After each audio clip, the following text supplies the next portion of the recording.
Thank you, everyone, for joining us today. We are here to talk about Measure 117, which would adopt ranked choice voting statewide. To tell us a little bit about it, I'm hoping, actually, if you can introduce the people from the campaign, the Pro 117 campaign, and then one of you kind of give us a brief overview about what the measure would be. Well, I guess that will be me. My name is Blair Bobier. I'm a board member and one of the founders of Oregon Ranked Choice Voting. I use he, him pronouns.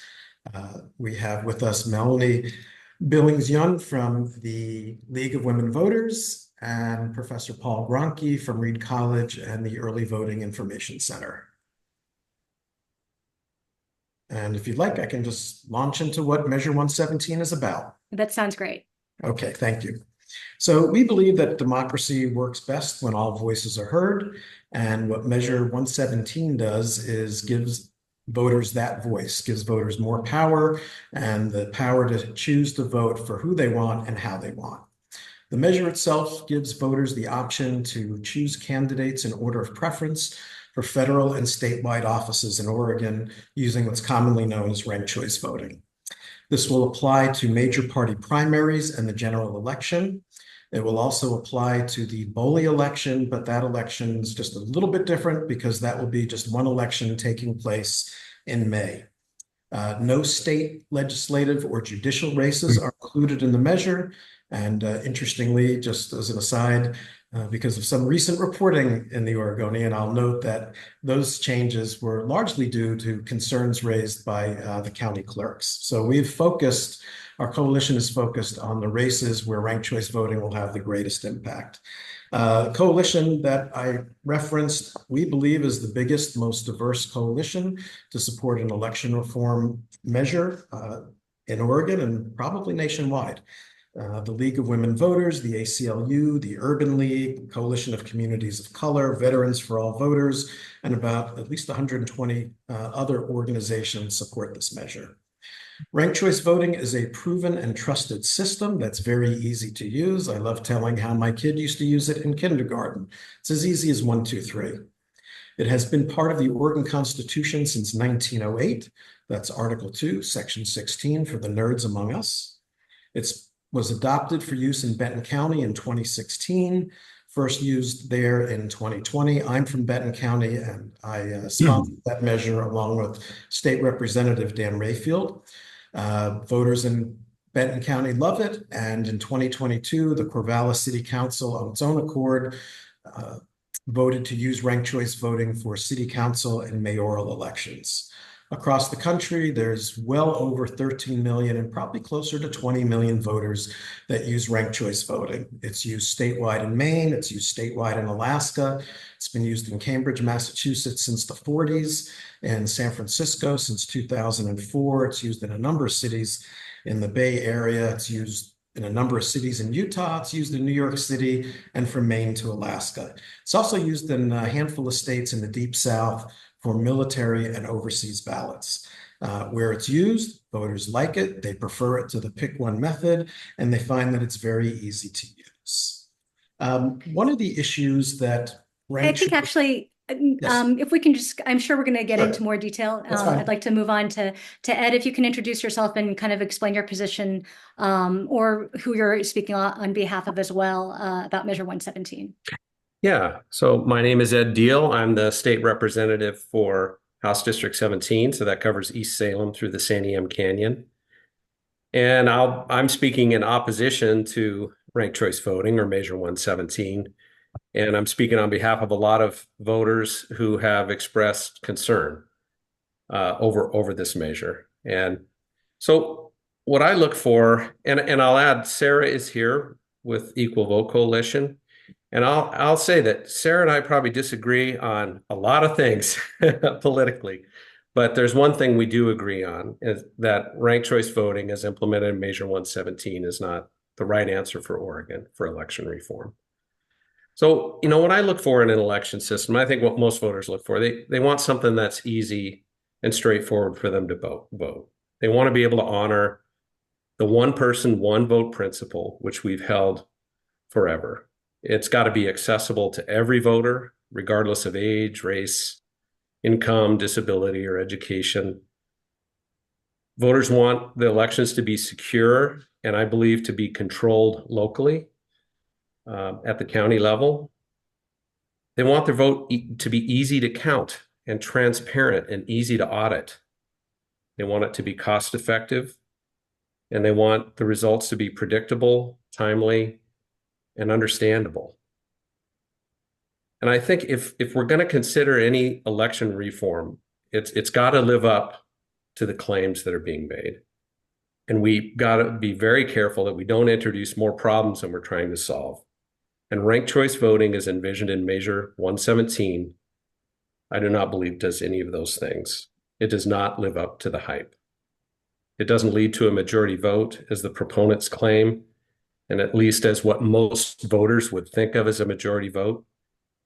It complicates the voter process, and there's plenty of data to show that.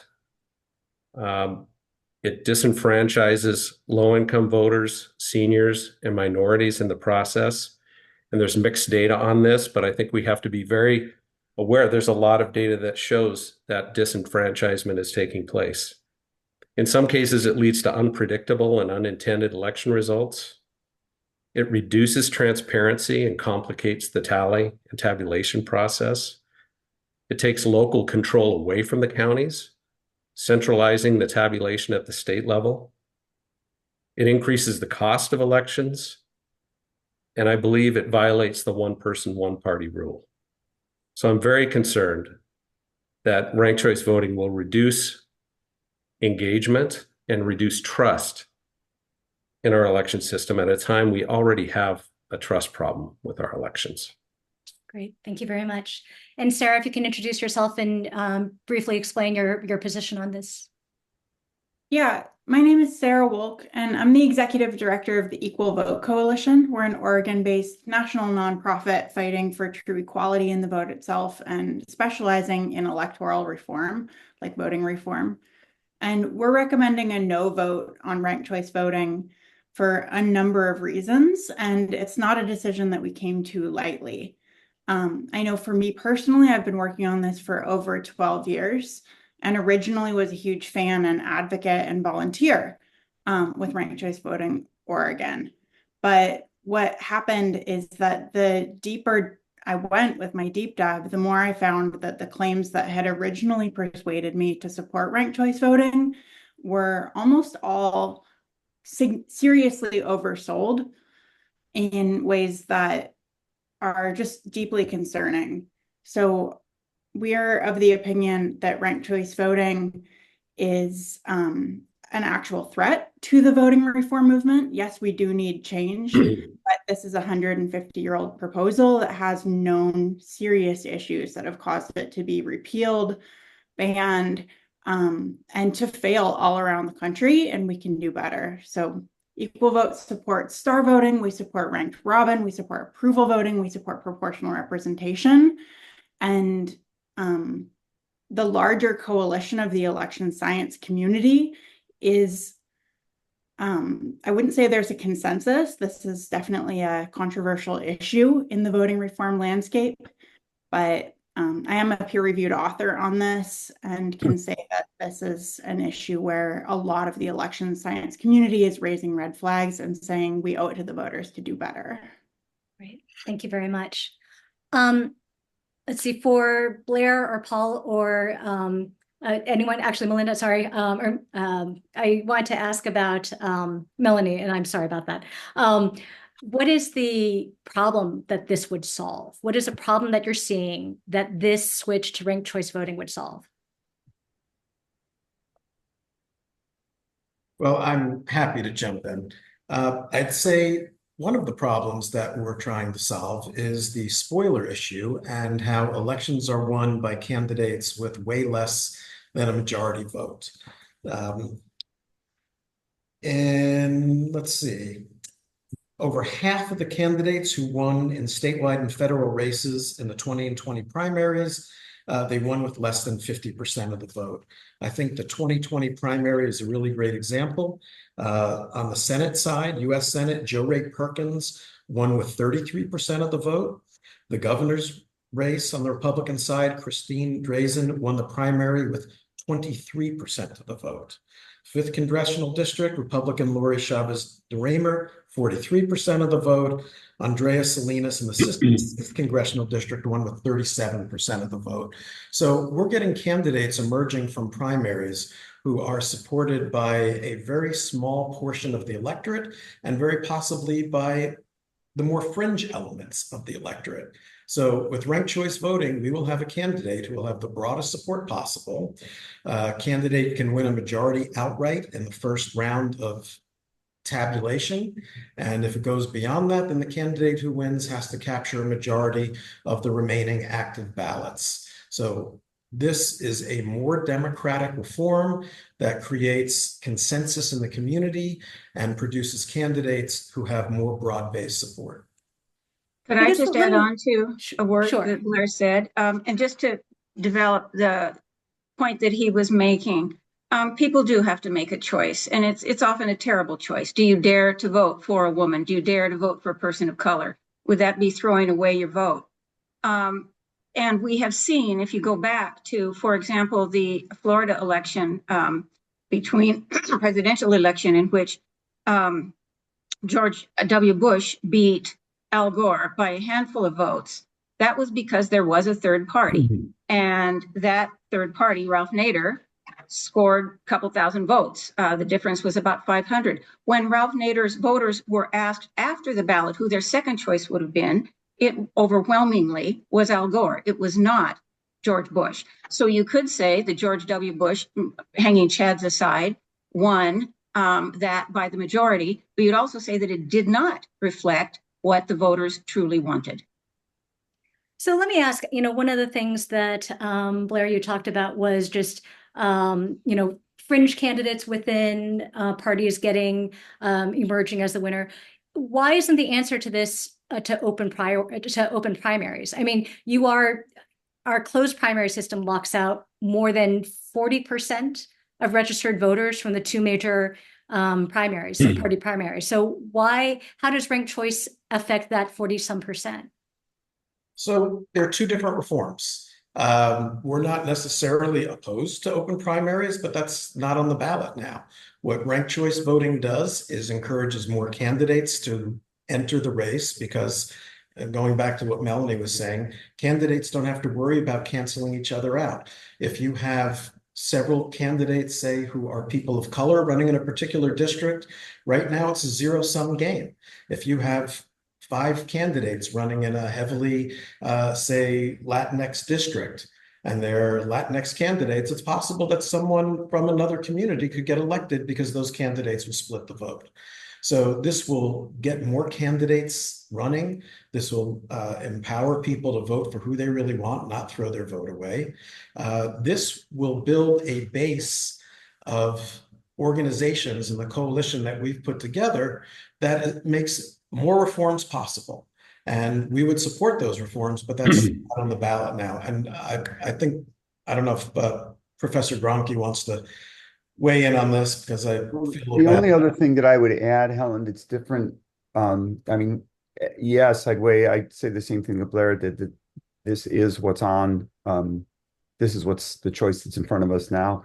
The other difference is that ranked choice voting has shown candidates are incentivized not to run negative campaigns. They're incentivized to not so much cooperate with one another, but not attack one another. So it doesn't encourage you to run to simply a portion of your party, but to reach out across party lines.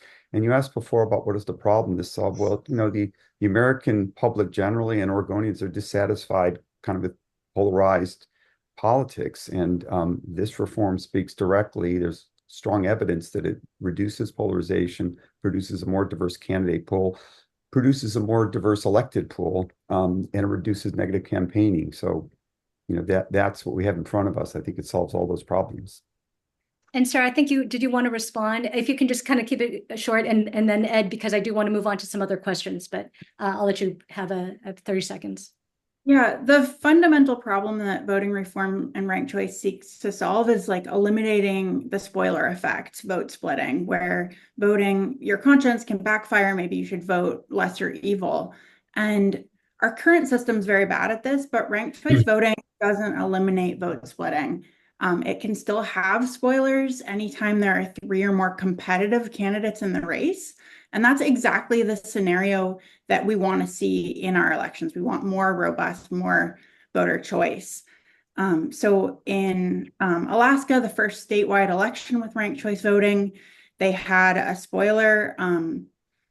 60% of voters preferred one party. They split the vote between the 2 candidates and then elected somebody from the other side, even though a different candidate had been preferred over all others. So at the same time, with that example, I mean, this was based on people's second choice. Like they would rather have the second choice as opposed to the other Republican. They weren't voting for party, they were voting for the candidate. I mean, isn't that kind of the way to look at that? that's the way it should work. Most people assume that you rank the candidates, all the rankings will be counted, and the candidate who's preferred will win. But ranked choice actually ignores most of the rankings on people's ballots. So in close competitive elections, a lot of people's second choices may never be counted, even if their first choice doesn't win. So that's the fail scenario that happened in Alaska. That's especially likely to happen in Portland's really crowded elections, and that I don't think we can afford in Oregon. And Ed, did you want to say something? Yeah, boy, there's a lot to unpack in there. I'll say a couple things. I'd love to talk more about how I call it a manufactured majority. It's not a majority as most voters would think about. But regarding this spoiler effect, one thing's fascinating right now. Currently in Alaska, the Democratic Party is suing to remove a Democrat candidate from the ballot because as they say in their suit, despite Alaska's ranked voting system, some voters will only vote for one candidate, meaning some will vote for Mr. Hafner. They're claiming he's not the right candidate. They're worried about the spoiler effect with ranked choice voting. And so they're suing the state to have a candidate removed from the ballot. This is going on right now. So I really have to echo Sarah's claims that it does not solve the spoiler effect. In fact, with ranked choice voting, your best strategy is to pick a safe candidate first, unless your desired candidate is really a weak candidate. If it's an in-between candidate, you may actually harm that candidate's chance of winning. But again, just in terms of the example you brought up, again, isn't that a party problem as opposed to a candidate problem? I mean, if the party wants to control who people vote on, that's what you do. You sue to get someone removed. But if you actually want to give voters choice, you open up elections, you allow more people to cast votes, you allow people to cast votes on the candidates that they want. And, through some kind of counting system, you get to a result. Well, it sounds nice, but it doesn't ranked choice voting doesn't necessarily lead to the outcomes that you would expect. It sometimes leads to very wonky results. We have a case in Oakland right now where a mayor is trying to be recalled. They're saying she was totally unqualified. How did she get elected? We have a case in Burlington, Vermont in 2009 where Bob Kiss won the election, but he would have lost if more right voters had ranked Kiss first. And it was such a mess, and they compared it to what one-on-one elections would have been, and another person would have won. Burlington ended up recalling or getting rid of ranked choice voting after that election. So it doesn't always lead to the results that you anticipate. Melanie, did you want to Just a quick point of clarification. 2 things. One is people who have been elected are recalled all the time. The Republicans right now want to recall Joe Biden, and as far as I know, he was elected by majority. The point about Alaska is this, that the other candidate, as you said, Helen, their second votes went to Mary Peltola. Now, we can say that wasn't the outcome that was expected, but Mary Peltola, and they have done polls on this, is the most popular state official in Alaska. So that is today. And so that does say something about the voters being happy with the outcome. I'd like to move on. So let me ask the Yes campaign this. Why aren't legislators included in this system? Why is it for pretty much every other office, but legislators who are the ones who referred this to the ballot, not considered part of ranked choice? Well, no, sick of hearing myself talk, I can address that. And that, as I said at the outset, was to address concerns from the county clerks. They wanted us to focus on the races where it would have the greatest impact. And they are concerned about what they call real estate on the ballot. So that means space on the ballot. And if you have 60 House members up for election, and those are all conducted by ranked choice voting, their concern is that the ballot would get longer. It would be more unwieldy, according to them. It would drive up printing and mailing costs. And so out of deference to the clerks, because we listen to them and we work with them, that's why those races are not included, and why judicial races are not included as well. And they specifically asked for legislators' races to be traditional counting as opposed to ranked choice? So one of the things is that we've been talking with the clerk since I think about 2019. And that's because we had a measure in the 2021 session, and we started talks with them long before that. And yes, they very specifically, either in individual or group conversations, urged us to streamline the races that would appear in the measure and to focus on the ones that made the most impact. And that's how we came down with the statewide and federal races. Okay, and I just want to be really sure that I understand. Did they specifically ask for legislators' races to be not ranked choice? Or was that a decision legislators made based on their input? So my recollection is as I've stated it. This is a conversation that's been going on for 5 years, and I'm not trying to be evasive. I don't want to say exclusively that they said no legislative races, but I believe they did, because again, there are 60 people in the House, right? And right, but no one county is going to have all 60 races. It's going to be by district. I mean, certainly Multnomah County is going to have multiple districts and have to deal with multiple ballots, but no one's going to have 60. Right, but as you say, there would be a number per county. So yes, I believe they encouraged us to not have those races. Could I be wrong? Is my recollection off? Maybe, but these were multiple discussions. How I met with the clerks time and time again in group meetings and one-on-one meetings. So I can't tell you and pinpoint the specifics. And Ed, since you were in the legislature, do you recall specifically how that change came about? No, I don't recall the legislators asking for that to be removed. I think what it points to is one of the what I think of as a weakness with ranked choice voting, and is that it complicates the process of tallying and tabulating votes. A county, it can't be done by precinct anymore. State law says you tally and report by precinct. You can't do that anymore with ranked choice voting. You have to do it as an aggregate. And so if you were doing it by legislator, you're going to have to you either send all of it up to the state, or you have inter-county agreements, which is what Portland is doing right now. Portland has, because they're implementing ranked choice voting, this will be the first election cycle with ranked choice voting. For them to carry this out across county lines, they have to have an agreement with all the other counties on how this is going to work. Because again, you can't tally the votes up by precinct and then roll those up to county and then report your county results. It doesn't work that way. You have to do them in aggregate. So it just adds more complexity, not only to the layout of the ballot gets bigger, it's more paper, it's more expensive. The logistics of running an election like this with all these different inter-county agreements would also add complexity and expense. So, to anyone on the yes side, can you respond to those concerns regarding complexity of counting and really the county clerks, the 16 county clerks' concerns to begin with, that it is overly complex, it'll cost a lot more money, et cetera. I will say that the reason for the intercounty agreements in Portland is because Portland overlaps on county lines. That I can't imagine that would happen with a statewide ranked choice voting. What would happen is that the first round of tabulation would occur at the county level, and then the results would need to be transmitted.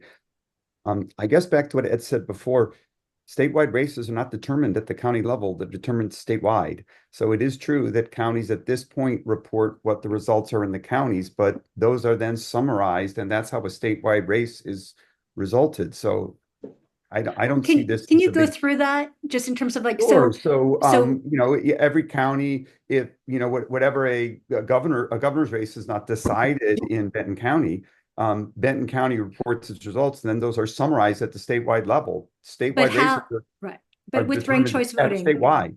with ranked choice voting, how will those votes be counted? I mean, is there a preliminary vote at the county? And then I guess, how do you do the elimination?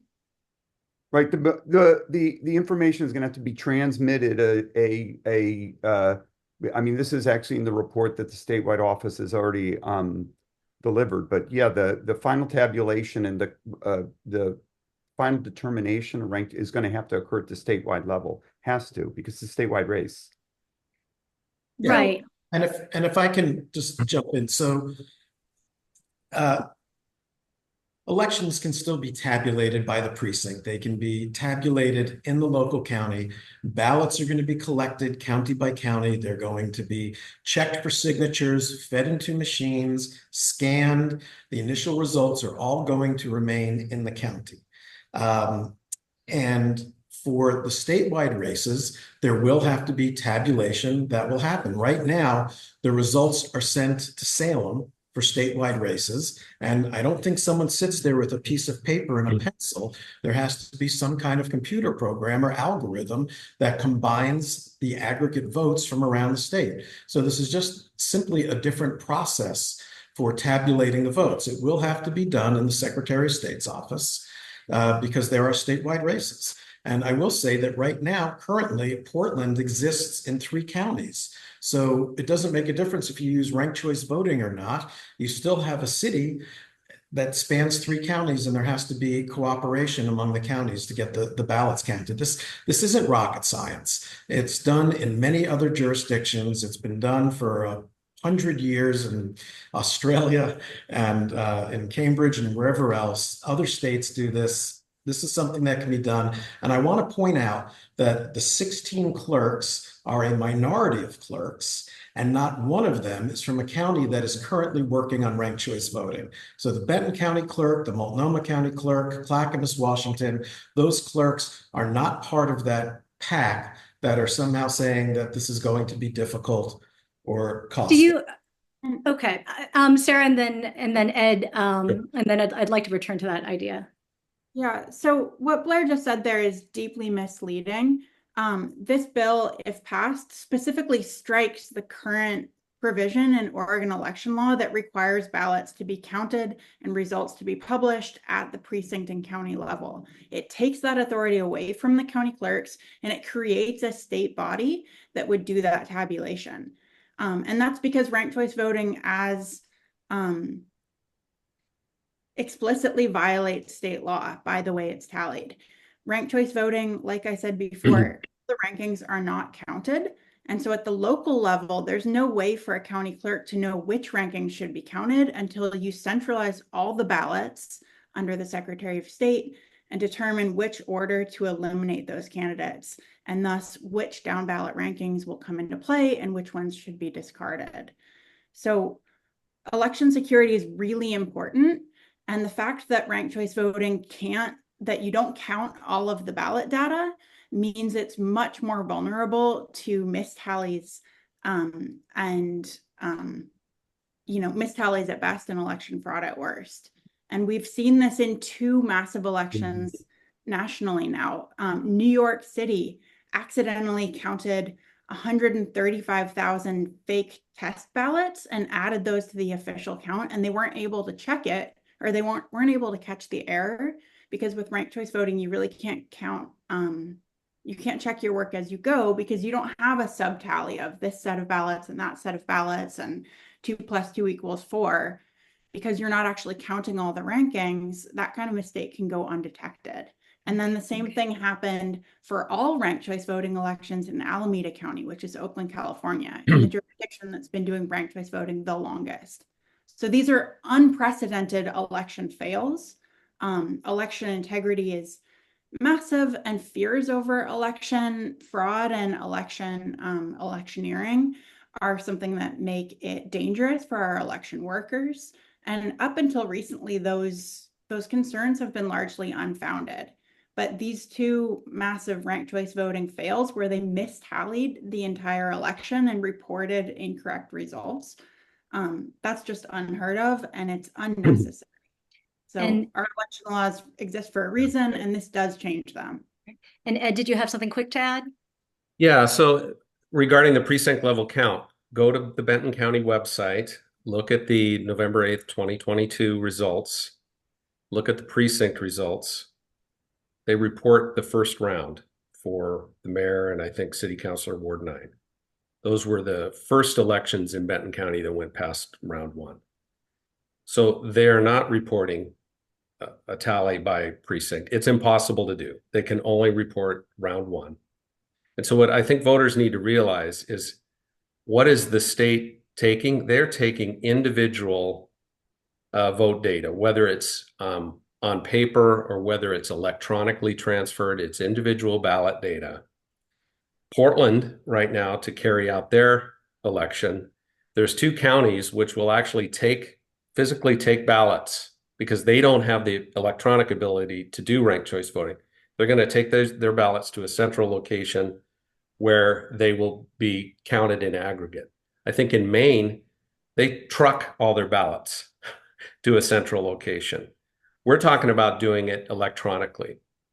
So how do you audit the results in this case? How does a county audit their results? How do you control the chain of custody? And I'm not saying it's impossible. It's not rocket science, I get it. But it's reducing the transparency that everybody strives to have in their elections. We want it obvious and simple. I can tell you right now, we can go and do an audit in a county. Say, okay, you do a hand count in this precinct, this precinct, this precinct, and you tell me what you got, and verify that that's what you got on your tabulators. It's easy to do. Everybody understands it. This takes that transparency away, and it takes that local control that the counties have away. So and I want to clarify that Actually, every other voting method is compatible with local tabulation. Ranked choice voting, as proposed, it's the only one that requires this kind of centralization. Okay. And let me ask the Yes campaign, I guess, how do you show voters that it is a true count? How do you assure them that by centralizing this, the additional tabulations, that this is actually what voters have chosen? So I think I'm going to defer for the most part to Blair, but Multnomah County, to prove, and this was in a much more complex form of, this was the multi-winner ranked choice voting, to prove that it could be verified physically. They did a trial vote with several thousand voters, and physically got their office to sit down in a large number of hours. I think it probably took them about 18 hours. But they were able to get the exact same result as they had in the mechanized vote. And so, yes, you can audit. Yes, you can prove that those were the correct numbers. And I think Blair has a lot more to add.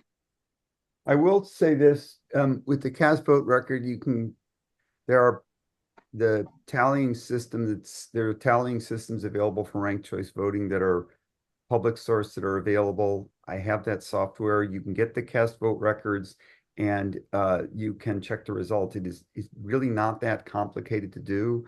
I guess I still struggle with Ed's notion that we should have local control over statewide elections. Yes, things are they are tallied now at the statewide level. We sum up the county results at the statewide level. It's a statewide election. But in terms of like deciding Totally who's removed and I will from, say who's also, eliminated, you are how going is to get that? the county results of the rankings. So if you're an elected official or a candidate and you want to know how well you did at the precinct or county, you can get the rankings. Can you get the final transfers? No, you're going to have to look at that at the statewide level, but you can see at the precinct level, you can see what those rankings are. You could see where you ranked first, second, you could see whether the people that ranked you third or fourth, that is going to be available. But yes, to summarize a statewide race, you have to do it at the state level. It's a statewide result. So let me see if I understand, like when they're tabulating, so you're knocking someone off and that's going to be done by the state. Will that information somehow be sent back to the counties? Like how can you see how what the rankings are, or are you only talking about the first count? First, it's not meaningful to say how that happened at a county, because in this case, Ed and Sarah are right. It may be that votes from Benton County are added first and second and third preference from Benton and Multnomah. Those are summarized, and then when the third or fourth ranked candidates, then those are reallocated. That's how that works. It's a statewide race. That's how you would want it to work, so that we're reflecting the preferences of the whole state, not individual counties and not individual precincts. It's a statewide race. And you'll be able to see that. And places like San Francisco that been using ranked choice voting for 20 years, they show you in graphic form which candidates are eliminated, and then the votes transfer, and then the votes transfer, and then ultimately you wind up with the winning candidates. And it's all put out there for the voters to see. So let me ask you, why now? Why not wait to see, for instance, how this goes in Oregon's largest county? Excellent point. So I'd like to say, first of all, there's nothing new. We've now got 50 major jurisdictions that are doing this. We have 45 cities. We have two states. We have 3 counties. This isn't like immediate. This isn't untried.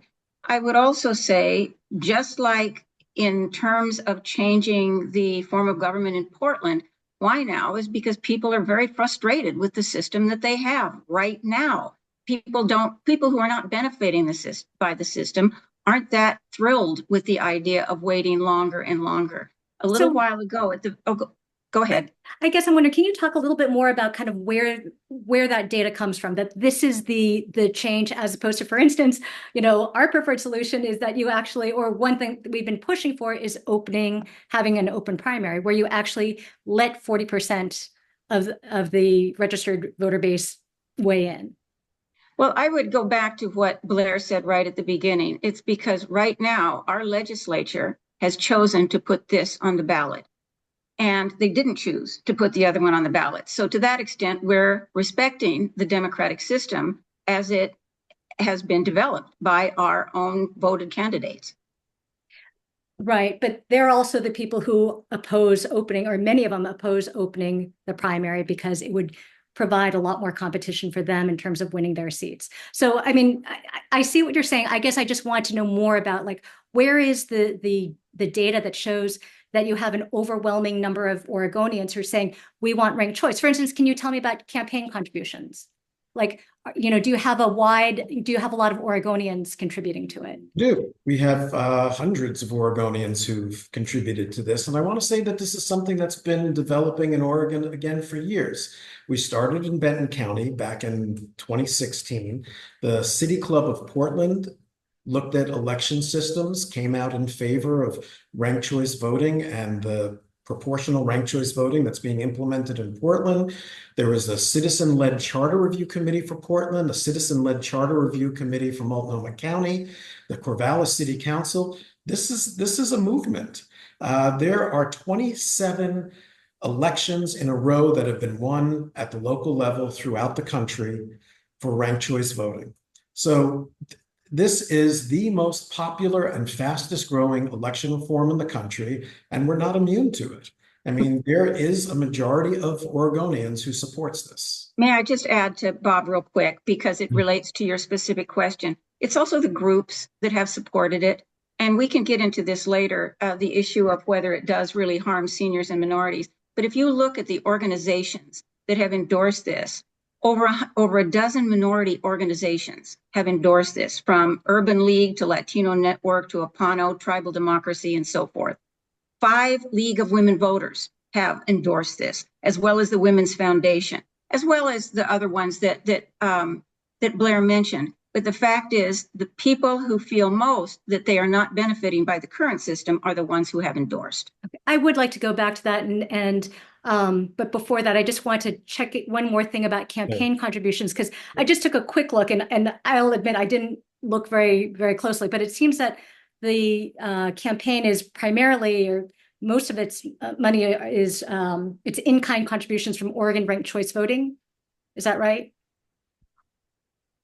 I That would And- imagine that's right. Yes. Okay, and Oregon ranked choice voting, it looks like you have the vast majority of the donations you have are from out-of-state PACs. So numerically, the numbers are that, yes, that we have widespread support among Oregonians, and otherwise we are a locally developed ballot measure that is being funded by organizations that fund election reform. So what I saw, and please feel free to correct me or send me information, but it looked like since beginning of last year, you've received $75,000 all from out-of-state PACs. I didn't see any contributions listed from, cash contributions or anything else. So we can get you that information, Helen. I'm the policy guy. I'm not the administrator here, but we can get you that information. And I will say that we really, up until when this became a reality for the campaign, we haven't been soliciting contributions. So, but to Oregonians who are really wary of passing ballot measures that are funded by out-of-state groups, how would you assure them that this is actually something that they are really actively voting for, that this is something that really came from a grassroots effort, widely supported by Oregonians? Well, once again, this is something that we've been working on for years on end. This is my 4th decade in Oregon working on this. So there are a number of Oregon-based, Oregon-led organizations, as Melanie pointed out, and these are all part of the coalition that's been driving this. Okay. I do want to ask Sara a little bit about just some of the information you had said regarding communities of color and I think older voters, in terms of how their votes are either exhausted or counted. Right. So with specifically this type of ranked voting, there are a number of balloting rules that people can mess up. So if you give 2 candidates the same ranking, that can void your ballot. If you skip a ranking, you go 1st, 2nd, 4th, 5th, that can void your ballot in some jurisdictions, depending on the software used. And if you give multiple candidates in the same column the same vote, that can void your ranking. So what we've seen all over the country, even in implementations similar to what Portland is doing, the rates of voided ballots with ranked choice voting go up substantially, and they're higher in precincts that are lower income, precincts that are more diverse in terms of people of color, and seniors, and especially people who don't speak English as a first language. So those communities are more likely to just mess up their ballot and have their ballot not able to be counted right off the top. And then there's New York City, the Bay Area, Minneapolis, there are multiple studies now showing that same findings. And then the same thing is has been found in terms of voters whose votes are unable to transfer. So that's like voters who rank multiple candidates, but their next choice is eliminated before their vote was able to transfer, or the election was called for somebody before their vote actually transferred. So their first choice didn't win, their second choice was never counted. That happens at higher rates for already marginalized communities. And I'm sorry, can you explain that one more time, just why their second vote wasn't counted? Yeah, so in ranked choice voting, advocates often claim that if one candidate has a majority in a given round, then they'll be declared the winner. And that's not a true majority. It's a majority of remaining ballots only. And a number of ballots will be unable to transfer to that deciding round. Those are called exhausted ballots. Mm-hmm. And a portion of those exhausted ballots actually did have a preference, where if those rankings had all been counted, then then the winner actually wasn't preferred. So again, this is what happened in Burlington. It's what happened in Alaska, happened in Moab, Utah as well. And it's one of the reasons that ranked choice has now been banned in 10 states.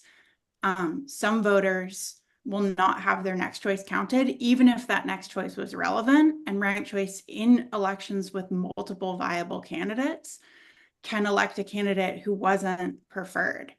So head to head would have lost to the other candidates.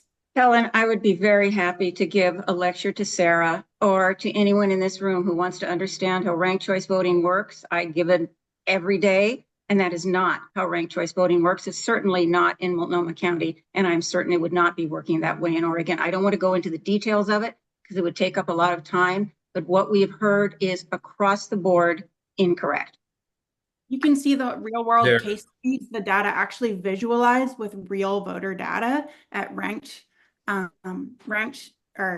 at rcvchangedalaska.com. That actually goes through what happened in Alaska, what happened in a number of these places where RCV has had notorious fail scenarios happen. Thank you. It Was there a quick comment you had? Well, Sara is exactly right. I've reviewed plenty of studies that show that there's disenfranchisement of voters, and the voter error count the varies a lot by precinct, by income level.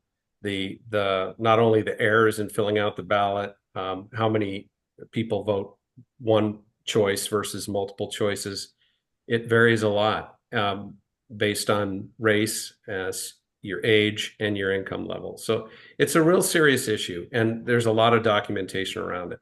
That's why the Washington, D.C. Democrats are opposed to ranked choice voting. That's why the New York NAACP spoke out and called it voter suppression. That's why some folks in the Oakland NAACP want to eliminate it down there.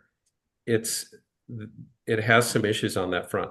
I would like to go back to the funding piece, if I could, real quick. And when we get a moment, I'd like to address this issue as well. Sure. What we've seen in other states, millions of dollars are being funneled in from out-of-state actors to influence how people are voting on ranked choice voting. It's happening in Alaska right now. There's a grassroots effort to repeal ranked choice voting. People are not happy with it. And there are groups from out of state dumping millions of dollars into Alaska to prevent that from happening. What I think we have, and you guys correct me if I'm wrong, in Oregon, we have a C4 that's set up that is getting money from somewhere, and that C4 is taking that money and distributing it to a couple different pro ranked choice voting PACs.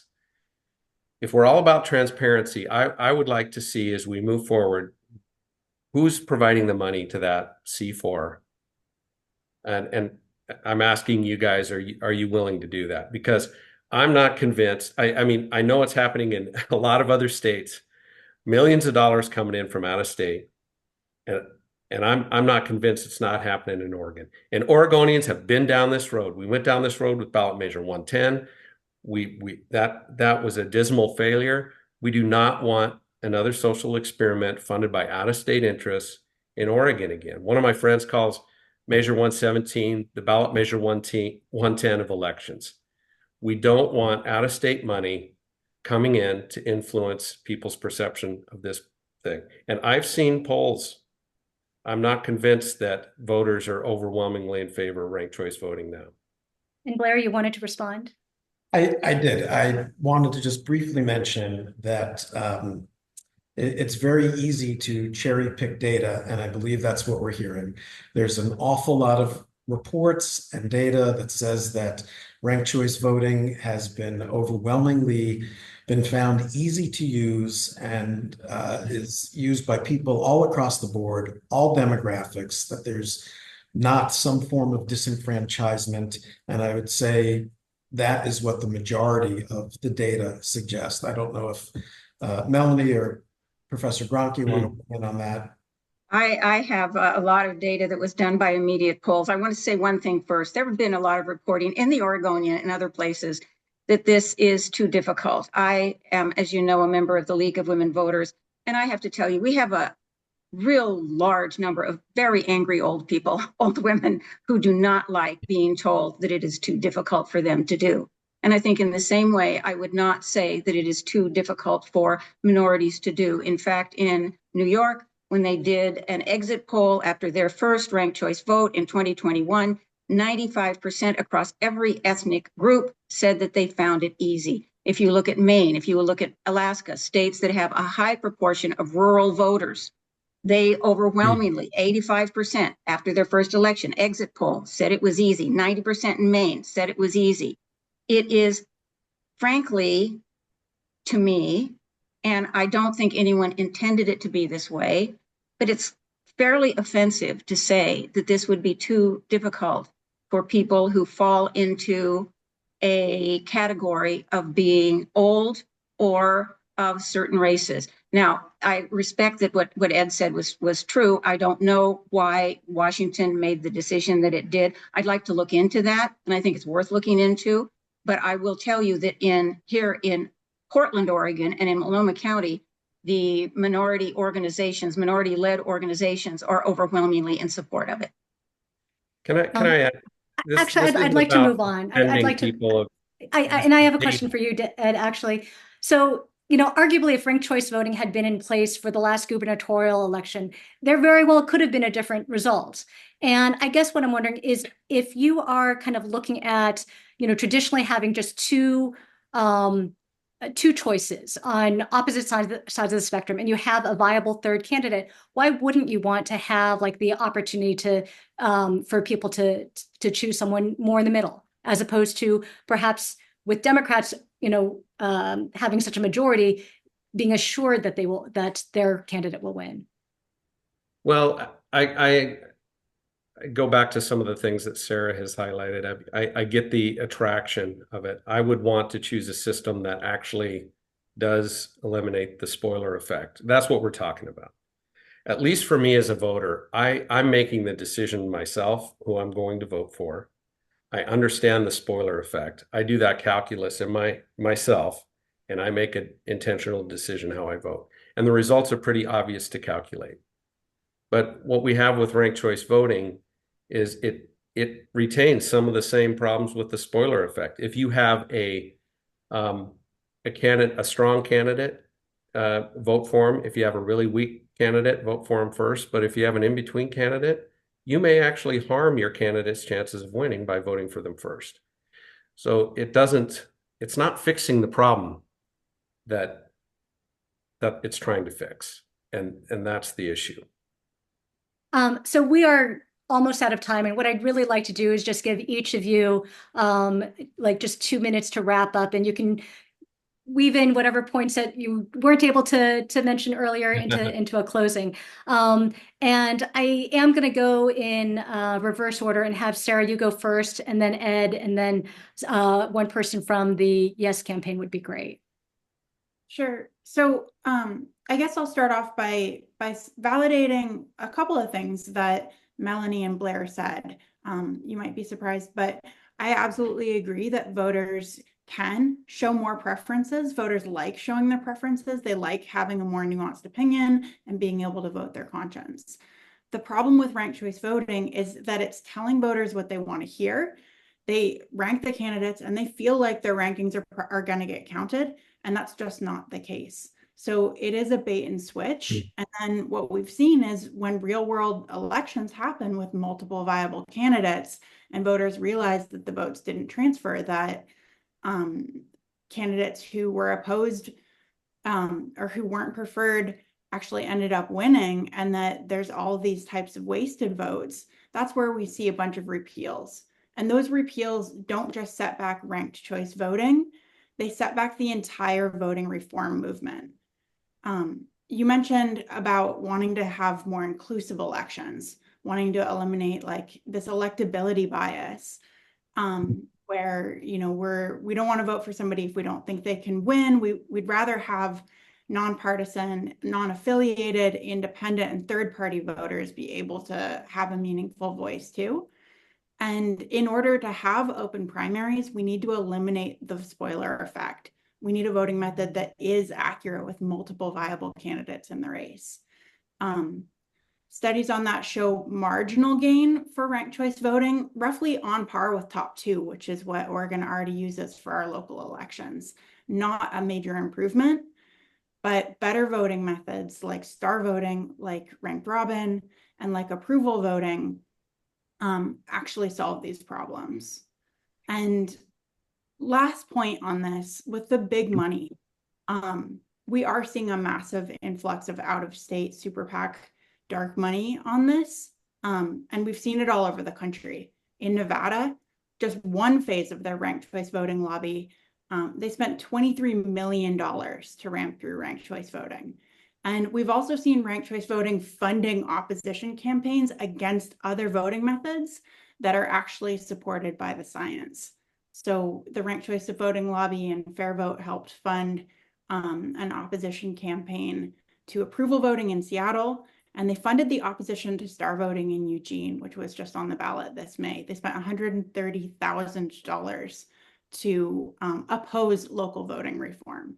So I think that should raise some red flags for people. And I do encourage everyone to do your homework and fact check the ranked choice voting advocates. Thank you. Ed, parting words from you. You bet.